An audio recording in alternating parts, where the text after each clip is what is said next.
Well, this morning we are starting the first in several series where we talk about sharing our spiritual journey. And we've invited Mike Smith here to talk with us about his journey. And we just heard about Jesus' journey.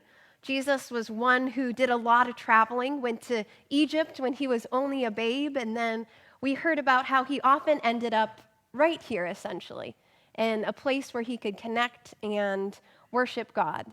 So I know my journey here has been an interesting one. I started out baptized as a Lutheran.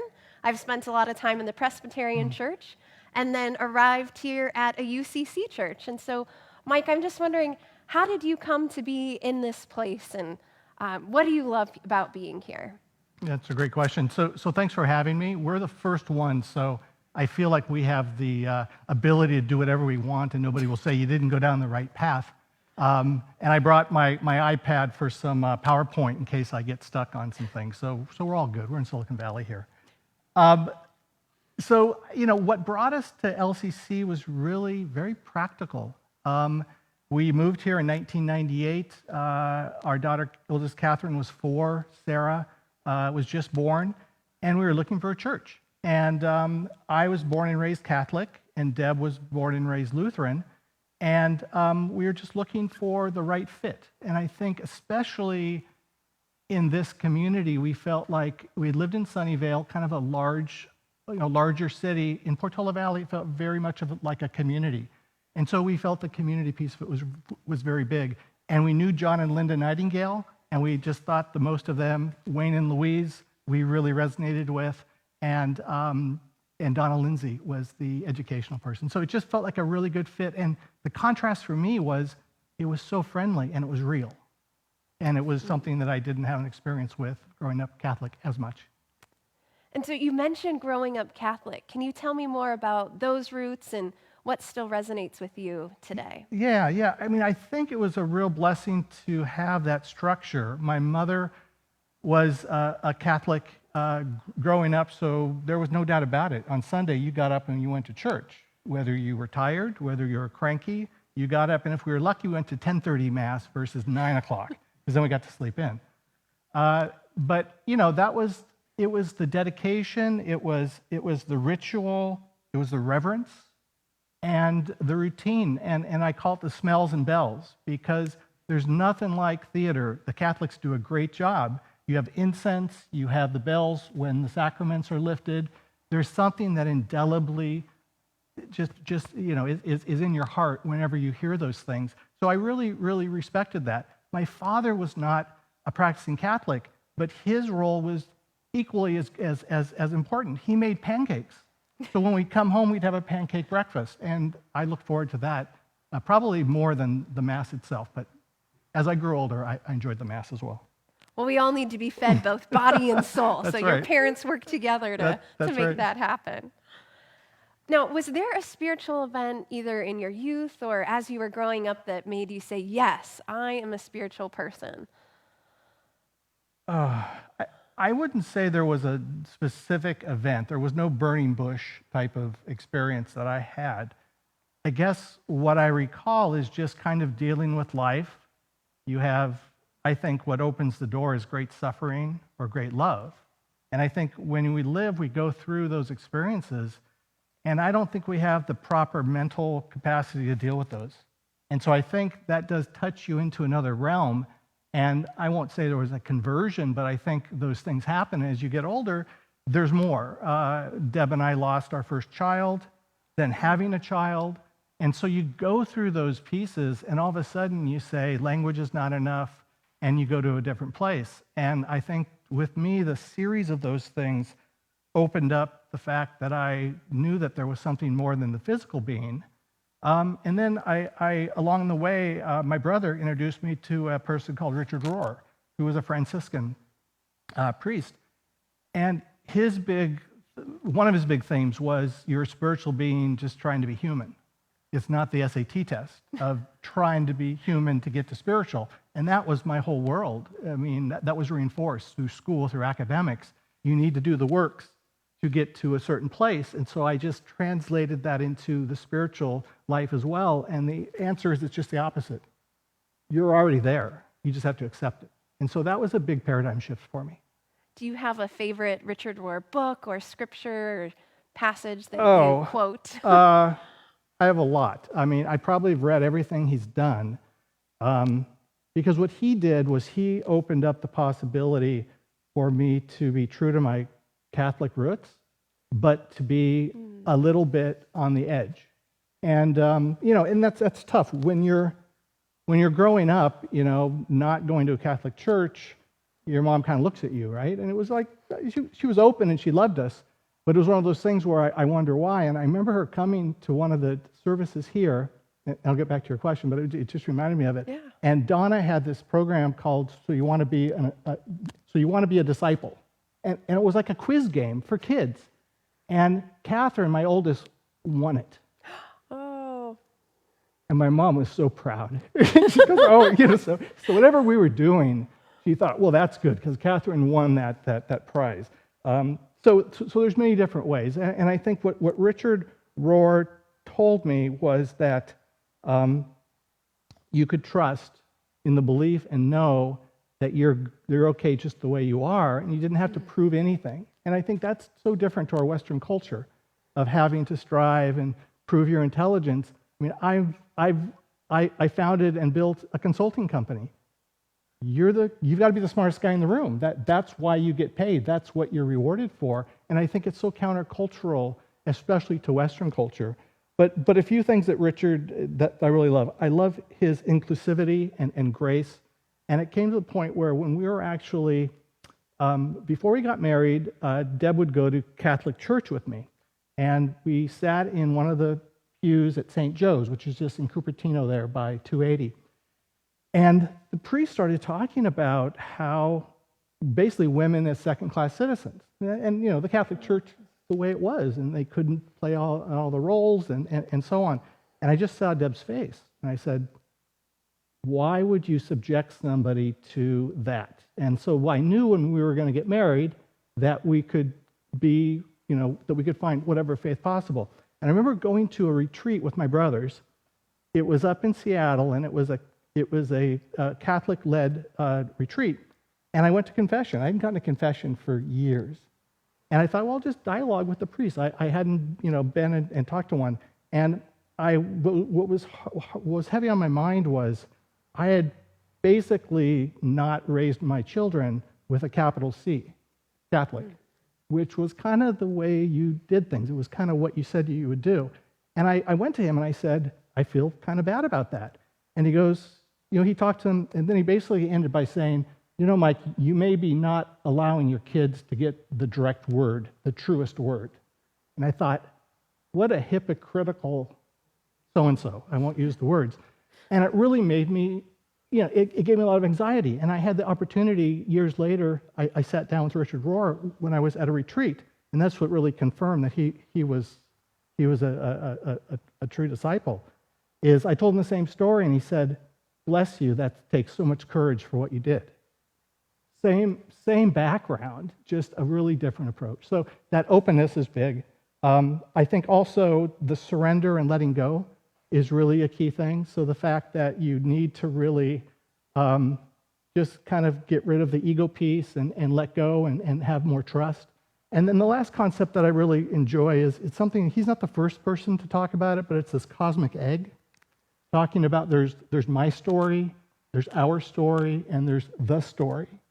And in my story, it's all about your filters and how you actually view the world. And you have to know that. You have to know what your filters are. You have to know what your biases are, what your subpersonalities are, what your dreams can tell you. And we're doing some of that work in Jeff's Tuesday session, which is really cool. You need to know that psychological piece, but that's not everything. You need to understand the collection of our story, which is around your race, your history, your ethics, and what that brings to the table, all the rituals and traditions. And then ultimately, there's the story. There's God's story that you're just a very small instance of. And so I think the trick is integrating those pieces, not staying in one or the other, not just reading the Bible and saying this is it, and not putting it into individual types of experiences, but integrating those three layers, I think, is the big challenge. And to me, that's at the heart of my journey. Wow. Well, you share a lot about openness and inclusivity and just the ways that we can honor our past, but also bring our faith into the present. What are some ways that you renew yourself now through your faith? I think that when I say I think, it's like that's part of the issue, right? Is I think therefore I am is probably a fallacy. I work on it. I think that's where the Catholic upbringing comes back into the discipline, the work. Journeys are about putting one foot in front of the other, just as your opening reflection is. And it doesn't happen unless you take active part in it. I go on retreats. My brothers are a big source of spiritual, soulmates. Deb, my wife, close friends. I've also tried to expand myself. I'm starting to teach, and I think that's a way of me giving back and kind of reflecting on what I've done. I like the saying that your first half of life is where you write your book. The second half of life is where you write the footnotes. And I think, I go for hikes with my dog, Holly, and we just get lost in nature. And I find inspiration from Richard Rohr, from Henry Nouwen, from Eckhart Tolle, and nature and music. And one of my favorite singer-songwriters is Jackson Browne, and I've liked him for 50 years. And it's because there's a soul message in what he sings that is moving to me. Thank you so much for sharing this. And I feel like one of the things I've noticed at being Ladera is there's such a rich and deep history here of who the church is and who it wants to be. So if you were telling Ladera's story, what are some things that you think people in your neighborhood or friends might relate to about this place and how we become more in touch with our spiritual sides here? Yeah, I think Ladera is a very unique place, and I think as we went through the visioning process last year, and then more recently went through kind of a marketing aspect, I think we have what in high tech you'd call the product fit. I think we address a key need in the community that is there, but we haven't yet kind of brought it out and expressed it in ways that are easy to digest and easy to communicate. So I think who we are doesn't have to change much at all. What we do needs to change a bit because the world has changed, and how we do it needs to change probably quite a bit because of just the different pieces. And you're talking about growth and bringing more people in. I don't know how many people saw Jeff's newsletter article from this past month, but he did talk about the marketing pieces that we did. And so it was a small group, Stelly, Jeff, Deb, and I worked on it. Because one of the things coming out of the vision is I thought it was a fantastic vision to reinforce our internal desire and our internal essence of who we are. I think we needed to do the work to shine that light outside. And so I'll just read it for people that maybe didn't look at it or isn't top of mind. But what we came up with for our kind of marketing tagline is Ladera Community Church. It's different here. Look deeper, quiet the noise, find connection, make a difference for yourself and others. So for us, we're not what you'd expect. And I think the problem we're dealing with, Karen, is people have an idea of church, and it's not good, especially in the younger, generation. And we need to do what we can to help bring our platform to be relevant. And I think we do a lot of amazing things. And I think everybody is so they're so authentic in terms of how they bring it. But we need to find ways to express that and to bring more people on. And so I think that's what we need to do in my mind, is to bring that message to a broader group of people and find creative ways to do that. And that's why I'm excited that you're here, because I think you're a huge part of that. Well, thank you. I noticed one of the things that you are lifting up is making a difference. And I know you're involved in the Maple Street ministry. Can you tell us a little bit more about that and how that makes a difference, not just in the lives of others, but in your life as well? Yeah, Maple Street is something, Linda Dre she's the queen of Maple Street. I'm just a helper now. And she did so much to get Maple Street going, and thanks to her, we have it. It's a good fit for us because it's it's something we can do. We used to make the lunches in Peabody Hall. Now people can make them in their own homes. And we bring them. We used to be able to enjoy the lunches with the clients there. We can't do that with COVID. But it was a very good fit for us of what we could do, our capability, and the way that it served. And so every month we make lunches, between 50 and 80 lunches. We get a broad set of people involved, people that come to church and people that are just part of our church community. They love to have it as a way in which they can bring their children into the fold, and the children really like it because lunch making is kind of a very common thing that they know about. And we've kind of extended it where we'll put our own labels on it, we'll put notes, we'll make cards, we bring Christmas gifts. And this last Christmas, we had a drive for, I was hoping to have gift cards totally $1,000. We ended up having like $3,000 worth of gift cards we were able to distribute out. So that's a great thing, and I think we just need to look for more ways to work with Life Moves and to work with different groups in order to make a difference and bring people in. Well, speaking of bringing people in, we are very much looking forward to the time where we can all gather in person. So aside from Sunday worship, what are you looking forward to most about once we get back to in person? Well, I think mostly it's just a time to connect in a type of, I think of celebration. You know, we made it through what's a tough time, and we're stronger. We've got fantastic ability to be able to record these. We've got fantastic, ways in which we've improved, and we will improve our website. So that's all fantastic. We're learning and we're growing new muscles.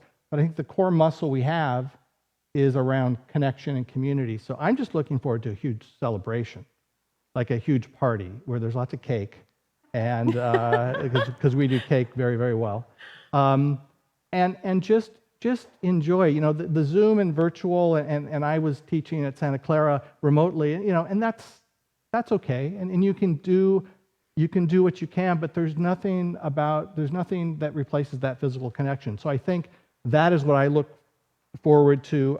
I think having some open houses, finding ways to open up our facility. We have a fantastic facility, and I think it'll be even better as we look at our plans for the next 2 to 3 years. I really look forward to bringing more people in to get a taste of it and then grow with them, because I think, to our journey analogy, I think at the core of our essence, the journey is embedded in our soul, that there is a journey. And you need to take it a step at a time. And I think we could be a Sherpa for the journey. Because think about what we can offer. We can offer a space. We can offer education. We can offer support. And we can be that Sherpa for people's journey wherever it goes. And the beautiful thing about a journey is there's no predefined space where you end up. It's simply that you're moving forward. And I think that's important. Going back to my Jackson Browne, which I love as a lyricist, he has a song called Farther On. And the last stanza of that is, because we all have plans, right? We all make plans. We all have things that we're trying to do. We're all trying to control things. But his last stanza is, with our plans and our faith in the distance, we move farther on. And I think that's what a journey is. You have faith, you have plans, and I think we can be a big part of helping people take their journey, whatever it is. And we're open and affirming, so we are very flexible on where that journey lies, which I think is awesome. Well, Mike, thank you so much for not only sharing your journey with me and with the congregation, but with the world as well. So we are live streaming, and anyone is able to join. And I think that is just such a great metaphor for what we hope to achieve here, is that wherever you are on your journey, if you're seeking, if you've been far along, if you've gone back, or if you're moving forwards, we are just glad to be together and so glad to have you with us today. Yeah. So thank you. Thank you for having me.